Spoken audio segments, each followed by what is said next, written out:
2026 சட்டமன்ற பொதுத் தேர்தலிலே காரைக்குடி சட்டமன்ற தொகுதியிலே நாம் தமிழர் கட்சியினுடைய வெற்றி வேட்பாளர் தமிழ்நாட்டினுடைய முதலமைச்சர் வேட்பாளருமாகிய நமது அன்பு அண்ணன் செந்தமிழன் சீமான் அவர்களுக்கு ஏற்கலப்பை விவசாய சின்னத்திலே வாக்கு செலுத்தி ஒரு மாபெரும் புரட்சி மாற்றத்தை கொடுக்க காத்திருக்கும் எனதருமை தேவகோட்டை நகர்வாழ் மக்கள் அனைவருக்கும் எனது அன்பும் வாழ்த்துக்களும்.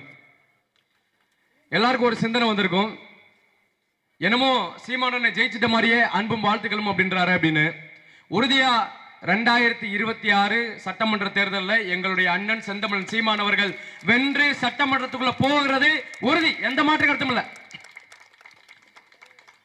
அதை நாங்க சொல்ல வேண்டாம், காங்கிரஸ்காரனே நேற்று முந்தானத்துல கதற ஆரம்பிச்சிட்டாங்க.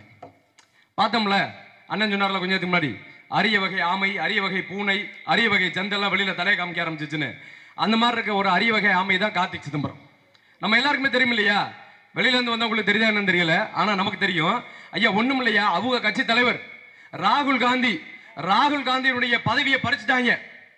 2 வருஷம் அவருக்கு என்ன பண்றாங்கன்னா சிறை தண்டனைன்னு சொல்லிட்டாங்க. அது உள்ள போறதுக்கு உங்களுக்கு குறிப்பிட்ட டைம் கொடுத்துட்டாங்க.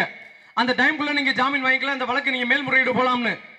எல்லாம் காங்கிரஸ்காரெல்லாம் கொந்தளிச்சிருவாங்க. ஆஹா, இந்தியா முழுக்க பெரிய அளவுல தீ பத்தி எரிய போகுது, பெரிய பெரிய போராட்டம் நடக்க போகுது அப்படின்னு நல்லா எதிர்பார்த்து காத்துட்டு இருக்கேன். அப்ப இந்த பயவுல என்ன போட்டிருக்கேன் ட்விட்டர்ல, இந்த கேண்டி கிரஷ்னு ஒரு கேம் இருக்கு தெரியுமா? கேண்டி கிரஷ் இந்த பழங்கள்லாம் வெட்டுவாங்கல்ல, அந்த கேம்ல ரொம்ப பெருமையா சொல்றேன், நான் கேண்டி கிரஷ் கேம்ல 236வது ஸ்டேஜ் தாண்டிட்டேன் அப்படின்னு போட்டுறாங்க. இவன் வந்து தமிழ்நாட்டுடைய காங்கிரஸ் கட்சி தலைவர் உதவி வேணுமா அவனுக்கு? இன்னைக்கு தமிழ்நாடு முழுக்க காங்கிரஸ் கட்சி அப்படித்தான் இருக்கு, உண்மையா அப்படித்தான் இருக்கு. ஏன் இங்க இருக்கிற ஐயா மாங்குடி இருக்கட்டுமே, மாங்குடி யாரு? பேரளவுல அவர் எம்எல்ஏ, யாருக்கான எம்எல்ஏவா இருக்கிறாரு? ஐயா ப சிதம்பரம் குடும்பத்தார்களுக்கு எம்எல்ஏவா இருக்காரு.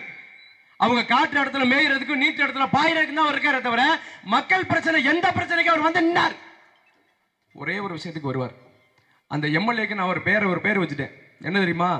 மாங்குடி எம்எல்ஏ இல்ல, இளவெடுத்த எம்எல்ஏ. தம்பி ரஃபிக் சொன்னா இல்லையா, இளவெடுத்த எம்எல்ஏ. ஏன் தெரியுமா? அவர் பெரும் பகுதி நீங்க எங்க பார்த்தாலும், எங்க பார்க்கலைனாலும் இளவு வீட்டுல மட்டும் கட்டாயம் வந்துருவாங்க. அதனால அவர் பேரு இளவெடுத்த எம்எல்ஏ, முன்னாள் எம்எல்ஏ. அவ்வளவுதான், அதோட முடிஞ்சு போச்சு. இனிமே அவர் எம்எல்ஏ இருக்கு வாழ்க்கையில வாய்ப்பே கிடையாது. ஏன்னா இந்த முறை காரைக்குடி சட்டமன்ற தொகுதியில் நிக்கிறது யாரு? நமது அண்ணன் செந்தமிழன் சீமான் அவர்கள். இனிமே இந்த வாய்ப்பு வேற யாருக்கும் கிடைக்காது. அண்ணனுடைய தொகுதியாக இது மாற்றப்படும். 2026 மாற்றப்படும். ஏன் மாற்றப்படணும்? ஐயா, இன்னைக்கு தேவோட்ட நகரத்துக்குள்ள 5ல இருந்து 6 டாஸ்மார்க் இருக்கு. எத்தனை டாஸ்மார்க்? 6 டாஸ்மார்க் இருக்கு. ஆனா 12ஆம் வகுப்பு வரைக்கும் படிக்க வைக்கிறதுக்கு ஒரு அரசு பள்ளி இல்ல. நீ எல்லாம் எதுக்கு வெள்ள சட்டை போடுற? நீ அம்மனுமா? என் பிள்ளைகளை படிக்க வைக்கிறதுக்கு பள்ளிக்கூடம் இல்ல, குடிக்க வைக்கிறதுக்கு அத்தனை டாஸ்மார்க். இதுல இன்னும் 11 11 to 11 டாஸ்மார்க் பார என்ன பண்றாரு? நம்ம எம்எல்ஏ ஓபன் பண்ணி வச்சிருக்காரு, லஞ்சம் வாங்கிட்டு. இதை சொன்னதுக்கு தாங்க காரைக்குள்ள ஒன்றும் இல்லைங்க, ரொம்ப எல்லாம் பேசலைங்க. எங்க அண்ணன் இடுமோன கார்த்தி ஒண்ணு தான் சொன்னாரு. ஏப்பா அந்த சூர்யா மாமா மன்றம்னு ஏதோ, அது என்னது சூர்யா மாமா மன்றம்னு ஏதோ ஒன்று நடத்துறியாமலப்பா நீ அப்படின்னு ஒரு ஆளை கேட்டான். சேங்கை மாறன கேட்டாப்ல. அவனுக்கு அப்பவே டவுசர் கலந்துருச்சு. 2வது கேள்வி கேட்க ஆரம்பிச்சாருங்க. சுற்று தான் 2வது கேள்வி என்ன தெரியுமா? 11 11 to 11 பார ஐயா மாங்குடி லஞ்சம் வாங்கிட்டு ஓபன் பண்ணிடலாம்லன்னு இதை மட்டும் தாங்க சொன்னாரு. ஆகா, முதல் ரவுண்ட்ல இந்த அடி அடிக்கிறான்னா 2வது ரவுண்ட்ல நம்ம உயிரோடு இருப்போம் நினைக்கிறேன் அப்படின்ற மாதிரி. ஆகா, வடிவேல் சொல்லுவாப்ல இல்லையா, நம்ம கட்டி காப்பாத்தி வச்சிருந்த அருமை பெருமைக்கெல்லாம் இன்னைக்கு மோசடி ஆகி போச்சு அப்படின்னு எடுத்தான் பாருங்க. தூக்குன சேர்ல பக்கத்துல இருக்க வேட்டி பூரா காணோம். நாங்க முடிச்சுட்டு இங்க நான் கூட்டத்தை பேசியிருக்கோம், தேவூர்ல கூட்டம் பேசிட்டு இருக்கோம். கூட்டத்தை பேசிட்டு காரைக்குள்ள ஆக ஏதோ பிரச்சனையாமல அப்படின்னு சொல்லிட்டு வீடியோல பார்த்துட்டு போயிட்டு இருக்கோம். அங்க இருக்க என் அண்ணன் தம்பி எங்க திமுக அதிமுக இருக்கவங்க பூரா டவுஸோட திரிறாங்க. எப்படி திமுக அதிமுக இருக்கவங்க டவுஸோட திரிறான்? ஏன்டா நீங்க தானடா எல்லாம் சேர தூக்கி அடிச்சா நான் வீடியோல பார்த்தேன்டா, என்னடா எல்லாம் டவுஸோட திரி அப்படின்னு கேட்டா, மாப்பிள்ள நாங்க போனோம் மாப்பிள்ள, சரி உட்கார்ந்து இருந்த மாப்பிள்ள, சரி உங்க ஆளு இந்த 11 to 11 பார பத்தி பேசினாப்ல மாப்பிள்ள, சரி என்னதான்டா டக்குன்னு சொல்ற அப்படின்னா, எந்திரிச்சாங்க மாப்பிள்ள, ஏதோ சண்டையாக்கும் நாங்கள் எந்திரிச்சோம். பக்கத்துல இருக்க வேட்டியை உருவிட்டா மாப்பிள்ள அப்படின்னு. ஏன்டா ஓ வேட்டியை உருவனா, ஓன் கட்சிக்கார தானே. எப்ப அவங்க எல்லாம் திருப்பத்தூர்ல இருந்து வந்திருந்தாங்களாம். அவங்க கேட்டேன், ஏன்டா ஏன் வேட்டியை உருவன்னு.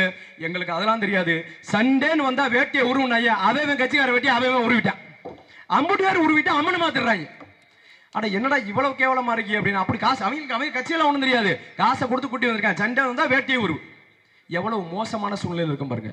அதுல ரொம்ப கொடுமையான விஷயம் தெரியுமா, எந்த கொம்பனும் குறை சொல்ல முடியாத ஆட்சி அப்படின்னு சொன்னார் இல்லையா, யாரு ஐயா ஸ்டாலின் சொன்னார் இல்லையா. நான் சொல்றேன், இந்த கொம்பன் சொல்றேன், அடிச்சவன் பேர்ல பாருங்க வெறும் 16 பேர். அதுல வீடியோல ரொம்ப தெளிவா இருக்கு, அந்த சேர் பறந்ததெல்லாம். அடிச்சவன் பேர்ல வெறும் 16 பேர் மேல மலக்கு, அடி வாங்கினது பேர்ல 116 பேர் மேல மலக்கு. இந்த காவல்துறை சட்ட ஒழுங்கு எவ்வளவு கேவலமா இருக்கு பாருங்க தமிழ்நாட்டுக்குள்ள. காவல்துறையுடைய அமைச்சர் ஐயா ஸ்டாலின். நாம் தமிழர் கட்சி எல்லாரும் இலவசம் சொல்றாங்களே, இலவசம் 2000 ரூபாய் ஒருத்தர் தரேன்றாரு, இன்னொருத்தர் 2000 ரூபாய், இன்னொருத்தர் 2500 ரூபாய் தரேன்றாரு, நாங்க ஜெயிச்சு வந்தா 8000 தரேன்றாங்க. நான் என்ன கேட்கிறேன், இந்த 8000 10,000 2000 தர்றாங்க, சரி யார் விட்டு காசு, யார் விட்டு காசு?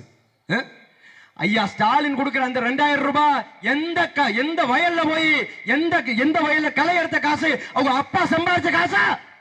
யாருக்கு காசு? எங்க அப்பா எங்க ஆத்தால அப்பான்னு சம்பாதிச்ச காசு. அதே போல ஐயா எடப்பாடி 2000 ரூபாய் தரேன்றாரு, அவங்க அப்பா எந்த இடத்துல போய் களை நட்ட காசு, எந்த இடத்துல போய் கருதெடுத்த காசு? இன்னொருத்தர் புதுசா அணில் குஞ்சு 2500 ரூபாய் தரேன்னு சொல்றாரு, அவங்க அப்பா சம்பாதிச்ச காசா?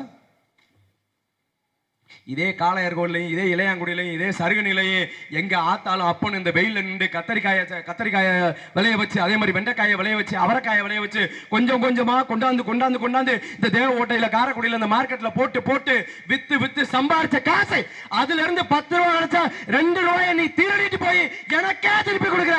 அந்த காசு ஏன் மட்டும் காசுடா, ஏன் ஆத்தாட்டு காசுடா, எங்க அப்பா மட்டும் காசு. எவ்வளவு மோசத்தா நிக்கிறோம் பாருங்க, எவ்வளவு மோசமான நிலை. அப்ப நாம் தமிழர் கட்சி இலவசம் கொடுக்கலையா? நாம் தமிழர் கட்சி இலவசமே கொடுக்கலப்பா, எதுக்குப்பா ஓட்டு போட்டுக்கிட்டு? ஆனா நாம் தமிழர் கட்சி தான் இன்னைக்கு தமிழ்நாட்டிலே இருக்கிறதுலே மிகப்பெரிய இலவசத்தை கொடுத்துட்டு இருக்கு. என்ன கொடுத்துட்டு இருக்கோம் நான் சொல்றேன் பாருங்க, என்ன கொடுத்துட்டு இருக்கோம். உங்களுடைய பிள்ளைகளுக்கு தரமான சமமான உலக தரத்துல கல்வி. எப்படிப்பட்ட கல்வி? சும்மா இப்பவுமே தரமா இலவசமா இருக்கத்தானே செய்யுது, எல்லாருக்கும் சமமா தானே கொடுக்குறாங்க. தரமா இருக்கா? இன்னைக்கு இருக்கிற இங்க உள்ள எம்எல்ஏ, இங்க உள்ள எம்பி, இல்ல இங்க உள்ள அமைச்சர்கள், அவங்க வீட்டுல இருக்கிற பிள்ளைங்க இன்னைக்கு இருக்கிற அரசு பள்ளிக்கூடத்துல படிக்குதா? ஏன் படிக்கல? ஏன்னா அவனுக்கு தெரியும் படிச்சா மக்கா போயிடும், அவனுக்கு தெரியும். அப்ப ஏன் புள்ள மட்டும் அங்க படிச்சு மக்கா போகணும்? ஓம் பிள்ளை எல்லாம் காசு இருக்கிற கொழுப்புல, நீ காசு இருக்கிற திமிர்ல, நீ காசு இருக்கிற தெனாவட்டுல நீ என்ன பண்ணுவ? 1.5 லட்சம் 2 லட்சம் கட்டி இல்லைன்னா வெளிநாட்டுக்கு போய் படிக்க வைப்ப. நாங்க மட்டும் முட்டாப்ப எல்லாம் இங்க தெரியும். அப்ப நாம் தமிழர் கட்சி எப்படிப்பட்ட ஆட்சியை கொடுக்கும்னா, எப்படிப்பட்ட கல்வியை கொடுக்கும்னா, நாம் தமிழர் கட்சி ஆட்சிக்கு வரும்போது, நாம் தமிழர் கட்சியினுடைய அரசு அமையும் பொழுது, நாம் தமிழர் அரசு நடத்துகின்ற அரசு பள்ளிக்கூடத்துக்கும் இங்க இருக்கின்ற தனியார் பள்ளிக்கூடத்துக்கும் போட்டி. எப்படி? வடிவேல் சொல்லுவார்ல, ஓம் பணத்துக்கு ஏம் பணத்துக்கு சோடி போட்டு பாப்பமான்னு சொல்லுவார் இல்லையா? அதே போல அரசு பள்ளிக்கூடத்தில், நாம் தமிழர் அரசு பள்ளிக்கூடத்தில் படிக்கிற பிள்ளைகளுக்கும் இன்னைக்கு 1.5 லட்சம் 2 லட்சம் கட்டி படிக்கக்கூடிய பிரைவேட் ஸ்கூல்ல படிக்கிற பிள்ளைகளுக்கும் போட்டி. எப்படி? இந்திய அரசியல் குடிமையல் பணியில எத்தனை பிள்ளைங்க ஜெயிக்குது, எத்தனை பிள்ளைய அரசு பள்ளியில படிக்கிற பிள்ளை, எத்தனை பிள்ளைய மருத்துவர் ஆகுது, எத்தனை பிள்ளைய அரசு பள்ளியில படிக்கக்கூடிய பிள்ளைய இன்ஜினியர் ஆகுது. போட்டி. இன்னைக்கு நீங்க சொல்ல முடியுமா? இன்னைக்கு ஆட்சியில் இருக்கிற எந்த கொம்பனாலையும் குறை சொல்ல முடியாத ஆட்சி நடத்தணும் சொல்ற ஐயா ஸ்டாலினாலேயோ, இல்ல இங்க இருக்கிற மாங்குடினாலேயோ, இல்ல இங்க இருக்கிற அரிய வகை ஆமை கார்த்திக் சிதம்பரத்தினாலேயோ சொல்ல முடியுமா? இத தெம்பம் தானி இருக்கா? இல்ல. ஏன்னா அவங்க கள்ளத்தனமா நடத்துற ஸ்கூலுக்கு பிள்ளைய வந்து சேராது. உண்மைதானே? அதே போல இன்னொரு இலவசம், மிகப்பெரிய இலவசம். என்ன இலவசம் கொடுக்கிறோம்? மருத்துவம். எப்படிப்பட்ட மருத்துவம்? சும்மா சாதாரணமா இன்னைக்கு இலவசமா இருக்கல அப்படின்னு நிறைய பேர் சொல்லலாம். ஆனா நான் என்ன சொல்றேன், இன்னைக்கு இலவசமா இருக்கு, இந்த அரசு மருத்துவமனை இருக்குது. இந்த அரசு மருத்துவமனையில ஐயா மாங்குடி இங்க வர்றாரு, ஐயா கார்த்திக் சிதம்பரம் இங்க வர்றாரு, ஐயா சிதம்பரம் இங்க வர்றாரு, ஐயா தேர்வோகி இங்க வர்றாரு, யாரோ ஒருத்தர் இங்க வர்றீங்க, ஐயா உங்களுக்கு ஹார்ட் அட்டாக் வந்துருச்சு. இந்த பகுதிக்கு வரும்போது இங்க இருக்க அரசு மருத்துவமனையில போய் படுத்துருவீங்களா? படுக்க மாட்டியே. ஏன்? போனா செத்து போயிருவோம் அப்படின்னு உனக்கு தெரியும். எப்படி? போனா இங்க இருக்க தேவகோட்டை அரசு மருத்துவமனையில் போய் ஹார்ட் அட்டாக் போய் படுத்தா செத்து போயிருவோம்னு உனக்கு தெரியும். அப்ப நீ படுக்க மாட்ட. அப்ப என்ன பண்ணுவ? உனக்கு காசு இருக்கிற கொழுப்பு, எப்படி உனக்கு காசு இருக்கிற கொழுப்புல, உனக்கு காசு இருக்கிற திமிர்ல, உனக்கு காசு இருக்கிற தெனாவட்ல என்ன பண்ணுவ? காவேரிலையும் அப்போலோலையும் போய் படுத்துக்கிற. ஆனா என்னைய பெத்து வளர்த்த எங்க ஆத்தால அப்பன இந்த கவர்மெண்ட் ஆஸ்பத்திரியில படுத்து சாகணும். இது எங்க தலையெழுத்து. ஆனா நாம் தமிழர் கட்சியினுடைய ஆட்சி அமையும் பொழுது நாம் தமிழர் அரசு மருத்துவமனையில தான் யாரு முதலமைச்சராக இருந்தாலும் சரி, எம்எல்ஏவாக இருந்தாலும் சரி, எம்பியாக இருந்தாலும் சரி, எந்த கொம்பனாக இருந்தாலும் சரி, அரசு வேலையில இருந்தாலும் அரசு மருத்துவமனையில மருத்துவம் பார்க்கணும். அவர் மட்டும் இல்ல, அவங்க குடும்பத்தில் உள்ள எல்லாரும் அங்கதான் பார்க்கணும். அப்ப என்ன பண்ணுவேன்? ஆஹா, நமக்கு ஹார்ட் அட்டாக் வந்துச்சுன்னா இங்க இருக்க அரசு மருத்துவமனை படுக்க வைப்பாங்க. இப்ப இருக்க இதே வசதியோட வச்சா நம்ம செத்து போயிருவோம். அப்ப என்ன நம்ம நாளைக்கு படுக்க போறது, நம்ம நாளைக்கு நம்ம பிள்ளைய அங்கேதான் போய் என்ன போகுது மருத்துவம் பார்க்க போகுது. அப்ப என்ன எவ்வளவு தரமான ஒரு மருத்துவம் இருக்கு, உலகத்தரம் வாய்ந்த மருத்துவம் இருக்கு. அதை நான் தமிழக கட்சி இலவசமா கொடுக்குது. இன்னைக்கு தேவகோட்டை, காரைக்குடி, இன்னைக்கு ஒட்டுமொத்த சிவகங்கை மாவட்டத்திலையும் இன்னைக்கு இளைஞர்களுக்கு இருக்கிற ஒரு மிகப்பெரிய கெடுவாய்ப்பு என்ன தெரியுமா? படிச்சு முடிச்சா சம்பாத்தியத்துக்கு வழி இல்லை. என்ன பண்ணணும்? வெளிநாட்டுல போய் ஒட்டகம் வைக்கணும்.